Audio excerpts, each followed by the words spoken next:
নাম প্রলয় কুমার জোয়ারদার। আমি police super হিসাবে আজকে এখানে যোগদান করেছি। ইতিপূর্বে পুলিশ সুপার নরসিংদী ছিলাম। আমি আমার পেশাগত জীবনে কাউন্টার টেররিজমে কাজ করেছি, যেটা দেখেন সোয়াত এন্ড বুম ডিসপোজালিং। আমি 3.5 বছর কাজ করেছি জঙ্গিবাদের যখন বাংলাদেশে সব জায়গায় অপারেশন হয়। তার পূর্বে পুলিশ হেডকোয়ার্টারে আইজিপি এন্ডার হিসাবে কাজ করেছি।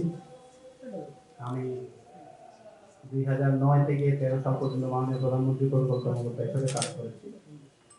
আমার নিজ জেলা নেত্রকোনা। আমি ব্যক্তিগতভাবে বিবাহিত, 2 সন্তানের জন্য। আমি শুরুতেই আশাবাদ ব্যক্ত করছি, আমি পার্টনারশিপে বিশ্বাস করি, আমি সবাইকে নিই। আমি যদি যশোরের মানুষকে আইনি সেবা দিতে চাই, তাহলে আমার জানতে হবে যশোরবাসী, যশোরের প্রত্যেকটি নাগরিক সে কি ধরনের আইনি সেবা আমার কাছে চায় বা কোনটা তার নিড, সেটা যদি আমাকে জানতে হয় তাহলে আমার সবার সাথে মিশতে হবে। কারণ আমি জনে জনে প্রত্যেকেই তো মিশতে পারবো না, এখানে 30 লক্ষ বা 50 লক্ষ লোকের সাথে ক্লাস্টার করে প্রতিনিধিদের সাথে আমার মিশতে হবে।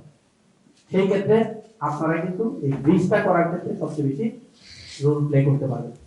আমি সেটা প্রত্যাশা করবো, আপনারা সেটা করবেন। শুরুতে আমি ঐতিহ্যের কথা বলেছি। ঐতিহ্যবাহী জেলা, ইতিহাস ঐতিহ্যের সমৃদ্ধ, অনেক কিছুই প্রথম। আবার নেতিবাচক কিছু জিনিস এখানে আছে। চাকু মেরে মানুষ মারা। এর আগে ছিলাম চেটার জেলায়, নরসিংদী। আমি 1.5 বছর ছিলাম, কোনো চেটা হয় নাই।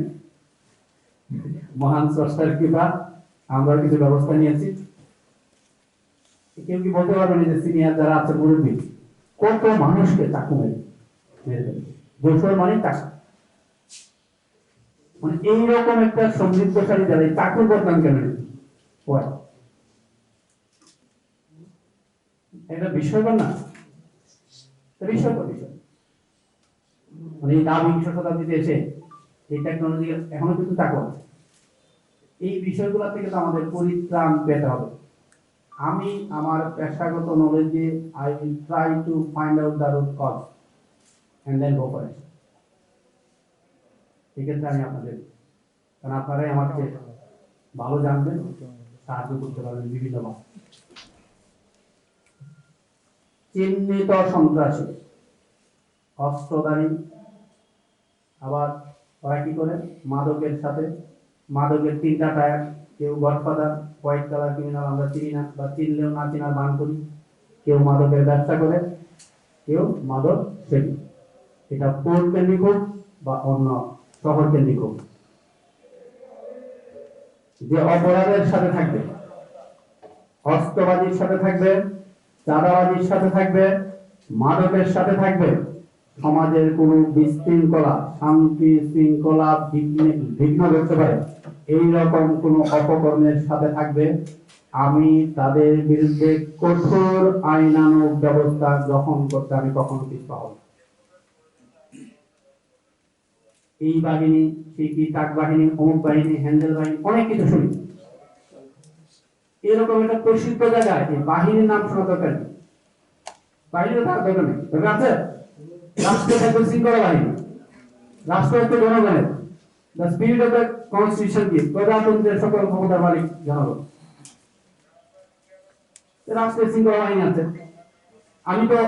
আমাকে তো রাষ্ট্র লাইসেন্সারি অস্ত্র দিয়েছে। এইরকম জায়গায় তো এই বাহিনী এটা অ্যাপ্রুভ করার অবস্থা কি রাষ্ট্রের আছে? থাকা উচিত বা আপনাদের থাকা উচিত কিনা আমি তো মনে করি। আমি এই ব্যাপারেও আপনাদের সকলের সহযোগিতা, আমি আপনাদের একজন হয়ে আন্তরিকভাবে কাজ করব, নিষ্ঠার সাথে কাজ করব, সততার সাথে কাজ করব, সাহসিকতার সাথে কাজ করব, পেশাদার।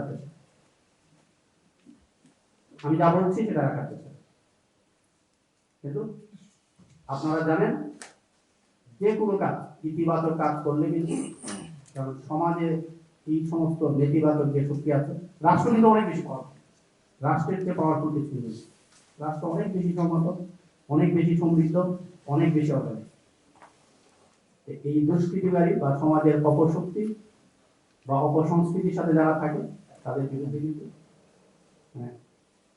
অবশ্যই প্রচলিত নিয়মের সবসময় ব্যবস্থা নিয়ে আসছে যারা আইন শৃঙ্খলা রক্ষাকারী বাহিনীর সাথে আছে, এটা তো আমাদের স্বাভাবিক কাজ। আর একটু রুট কজ ফাইন্ড আউট করে আমাদের মনে আর একটু ভিতরে গিয়ে আরো জঞ্জাল পরিষ্কার করা প্রয়োজন। আপনার কি আমার সাথে একমত? এখানে আমি আপনাদেরকে আবারও বলতে পারি, law will take its own. আমি আইনের লোক, আইনগত যে অপরাধী আমি তার কোনো কারণ নেই। সে কোথা থেকে আসছে, সে কার দ্বারা পেট্রোনাইজ, এটা আমরা দেখার চেষ্টা করবো। সে অপরাধী হিসাবে তাকে আইন আমলে সুপর্দ করা এবং তার বিরুদ্ধে কঠোর আইনানুগ ব্যবস্থা গ্রহণ করা। আমি আপনাদের সাথে এইভাবে কথা বলতে অন্য সবার সাথে এটা বলবো না, কারণ আমার দরকার আপনার এই কাজগুলো করতে গেলে সবাই মিলে কিন্তু করতে হবে। কারণ আপনাদের সমর্থন লাগে, সক্রিয় কোনো কোনো ক্ষেত্রে অংশগ্রহণ লাগে। এখানে আপনারা জানেন পুলিশ কতগুলো এজেন্ডা নিয়ে কাজ করছে। বর্তমান ইন্সপেক্টর জেনারেল আমাদেরকে যে নির্দেশনা দিয়েছেন,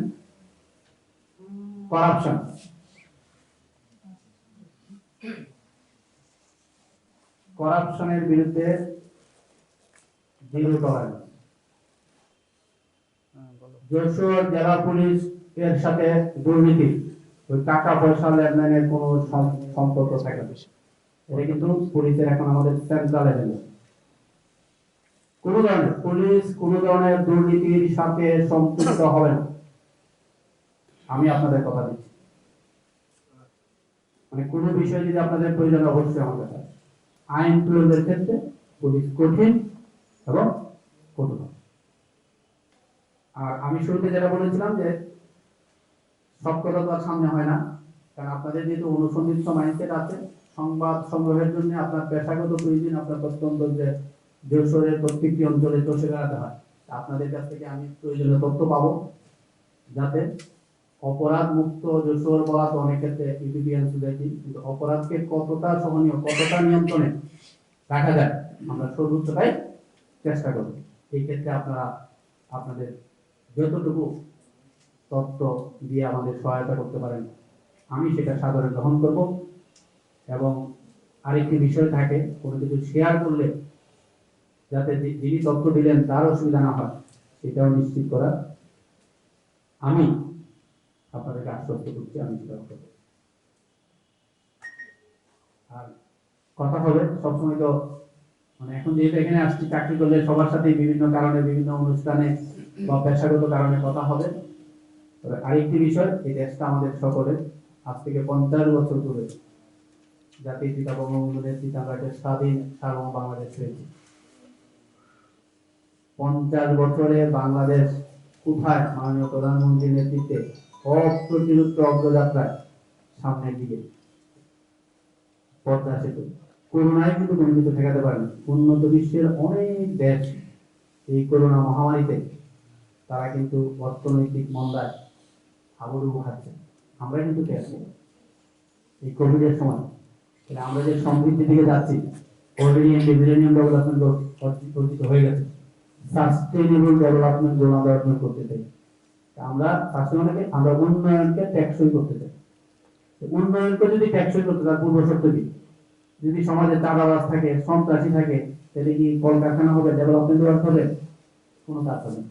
সেই ক্ষেত্রে কিন্তু নিরাপত্তা নিয়ে আমরা যেটা কাজ করি, বাংলাদেশের এই সিকিউরিটি সিস্টেম, নিরাপত্তা ব্যবস্থাকে কিন্তু সাস্টেইনেবল করতে হবে, প্রাতিষ্ঠানিক করতে হবে। সেই জন্য কিন্তু সবাইকে মিলেই কাজ করতে হবে। আমরা যদি উন্নয়ন যদি আমাদের হয় আর নিরাপত্তা ব্যবস্থা যদি আমাদের সাস্টেইনেবল হয়, তাহলে কিন্তু ওভারঅল এটা সাস্টেইনেবল হবে। আসুন আমরা সবাই, আমি নতুন আসছি, আমি আপনাদের সবার সমর্থন, দোয়া, সহযোগিতা চাই। আমরা একটা টিম হিসাবে, পুলিশ, সাংবাদিক, পার্টনারশিপ হিসাবে আমরা প্রত্যেকের এই পেশাগত মর্যাদা জায়গা থেকে মর্যাদাপূর্ণভাবে আমরা একসাথে মিলবো, একসাথে কাজ করব, যাতে যশোরের সার্বিক, অবশ্যই আইন শৃঙ্খলা পরিস্থিতি যাতে এটা কিভাবে আরো উন্নতি করা যায়, আরো স্থিতিশীল করা যায়, আরো টেকসই করা যায়, এবং কোনো দুষ্কৃতি, আমি আবারও শেষে যেটুকু বলে আমি শেষ করবো, কোনো দুষ্ট লোক, কোনো দুষ্কৃতিকারী সমাজের জন্য অমঙ্গলকর, সমাজের জন্য অনিষ্টকর, তাদের বিরুদ্ধে আমি কোনো কালার না দেখে, কে প্যাট্রোনাইজ করতে সেটা না দেখে আমি তাদের বিরুদ্ধে কঠোর আইনের ব্যবস্থা গ্রহণ করব। আবারও সবাই আসছেন, মানে এই পুলিশ অফিসে আপনাদের প্রতি কৃতজ্ঞতা জানিয়ে আমি আমার কথা শেষ করছি। বাংলাদেশ চিরজীবন।